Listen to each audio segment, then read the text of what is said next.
మనం ఇప్పుడు మహేశ్వరం లోక్సత్తా పార్టీ అభ్యర్థి దేవి ప్రసాద్ గారితో ఉన్నాం. మన రాష్ట్రంలో వారసత్వ రాజకీయాలు లేకుండా టికెట్ పొందిన యంగెస్ట్ క్యాండిడేట్ దేవి ప్రసాద్ గారు, మీ గురించి కొద్దిగా చెప్పండి. నేను హైదరాబాద్ లో చార్మినార్ లో పుట్టాను, ఇక్కడే పెరిగాను. వెబ్ డిజైనింగ్ పూర్తి చేసుకున్నాను. గత 7 సంవత్సరాలుగా అనేక సామాజిక సంస్థల్లో యువజన సంఘాల్లో పనిచేశాను. మరి 21 సంవత్సరాల యువకులు ఈ రోజుల్లో మనం చూస్తున్నాం ఏం చేస్తున్నారు. వాళ్ళు బైక్ షికారులు, వాళ్ళ గర్ల్ ఫ్రెండ్స్ ఉండడం, తర్వాత వాళ్ళు యుఎస్ వెళ్ళడం, ఈ రొటీన్ ప్రొసీజర్ కాకుండా మీరు రాజకీయాల్లోకి ఎందుకు రావాలి? నేను 7 సంవత్సరాల వయసు అప్పుడు జెంటిల్మెన్ అని ఒక సినిమా చూసాను. ఆ ఫిలిం 2 రోజుల వ్యవధిలో ఒక 20-30 సార్లు చూసాను. ఆ ఫిలిం లో హీరో 44.5 కోట్లు దోచుకొని ఒక స్కూల్ ని కట్టిస్తారు. ప్రతి ఒక్కరికి ఏ కులమైనా, ఏ మతమైనా, ఏ ప్రాంతమైనా మంచి క్వాలిటీ ఎడ్యుకేషన్ అందించడం ఆయన లక్ష్యం. ఆ ఫిలిం చూసి నేను ఇన్స్పిరేషన్ తీసుకున్నాను. నేను కూడా అనుకునేవాడిని పెద్దగా అయిన తర్వాత కులం, మతం, ప్రాంతం, భాష వీటికి అతీతంగా పుట్టిన ప్రతి బిడ్డకి మంచి క్వాలిటీ ఎడ్యుకేషన్ అందించడం అలా నేను అనుకున్నా. తర్వాత 1997 లో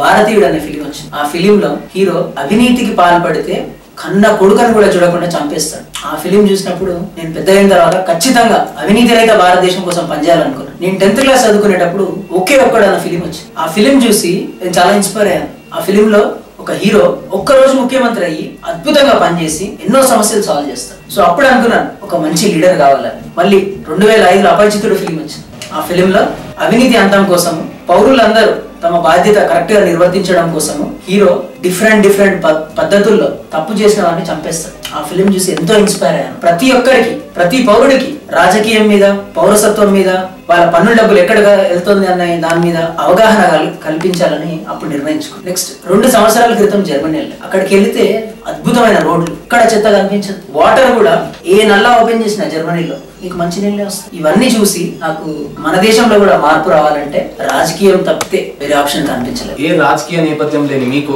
లోక్సత్తా ఎందుకు టికెట్ ఇచ్చింది? జనరల్ గా ఒక ఎమ్మెల్యే టికెట్ రావాలంటే ఒక నాయకుడి కొడుకో కూతురో అయి ఉండాలి, లేకపోతే 100 కోట్ల ఆస్తి ఉండాలి, లేకపోతే కబ్జాలు, కాంట్రాక్ట్లు, కమిషన్లు, జనాల్ని భయపట్టించడం, రౌడీయిజం, గూండాయిజం ఇట్లాంటి ఉంటే తప్ప రాజకీయ పార్టీలు మనకి ఎమ్మెల్యే టికెట్లు ఇవ్వవు. కానీ లోక్సత్తా పార్టీ ఈసారి ఒక సామాన్య యువకుడికి, ఒక 28 సంవత్సరాల సామాన్య యువకుడికి అవకాశం ఇచ్చింది. కేవలం నేను చేసిన పనిని చూసి నాకు ఈ అవకాశం ఇచ్చింది. నేను గత 7 సంవత్సరాలుగా వివిధ యువజన సంఘాల్లో పనిచేశాను. 2 సంవత్సరాల క్రితం జర్మనీ వెళ్ళొచ్చాను. రాష్ట్రంలో 40 పట్టణాల్లో అన్నా హజారే ఉద్యమాన్ని తీసుకెళ్లాను. కేవలం నా పనితనాన్ని చూసి లోక్సత్తా అవకాశం ఇచ్చింది. నేను రాష్ట్రంలో ఉన్న అన్ని పార్టీలని నేను ఛాలెంజ్ చేస్తున్నా. మీరు యువకుల్ని కేవలం బీరు, బిర్యానీ, బైక్ ర్యాలీస్ కి మాత్రం వాడుకొని వదిలేస్తున్నారు. కానీ లోక్సత్తా లాగా, జయప్రకాష్ నారాయణ గారి లాగా ఒక యువకుడికి సీట్లు ఇస్తారా? దేవి గారు, మహేశ్వరంలో రాజకీయ పరిస్థితి ఎలా ఉంది? ఖచ్చితంగా